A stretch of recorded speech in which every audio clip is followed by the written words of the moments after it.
Friday. This week we have been talking about jumping ahead.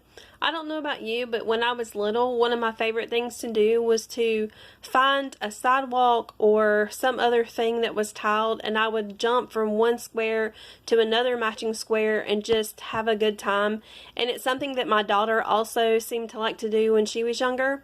And so as I was thinking about that and the message this week, I thought that, when we are doing simple little things like that, it is something that God has given us the freedom to do because it's something that we are safe to make our own decisions about, and it's something that we really can't screw up, that He trusts us with. But when it comes to bigger problems and bigger plans, it's very, very true that we should write those things down, that we should write our goals down in pencil.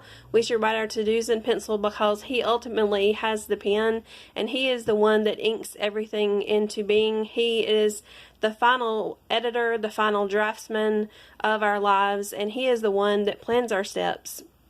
And today I wanted to look at two different scriptures. The first one is Proverbs 3:5-6, and it reads, "Trust in the Lord with all your heart. Do not depend on your own understanding. Seek His will in all you do, and He will show you which path to take." And I think that's so important that we not only seek to fulfill the desires of our hearts and do our best to do what we know that we need to do to fulfill life's calling, things we have to do for our family, but also to be true to ourselves, because each one of us has our own needs to be fulfilled, our own desires of our heart, and He will help fulfill those as He leads us on the path that we are supposed to take. But as I was thinking about this week's message, I also thought about the GPS in the car. When you are driving and you're trying to go to a place that you've never been before, a path you've never taken, and suddenly you make a wrong turn, and then you get that message, that little voice saying redirecting. And I have found that it is so true that when you are trying to follow the path, even if you think it's the one that God has led you on, that if you make a misstep, that He will redirect you.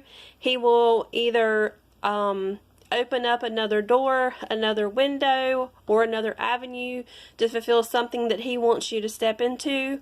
He will not take anything away from you. He is a loving God, so He will not destroy your blessings. He will not cause anything to harm you, but He will only do good for you.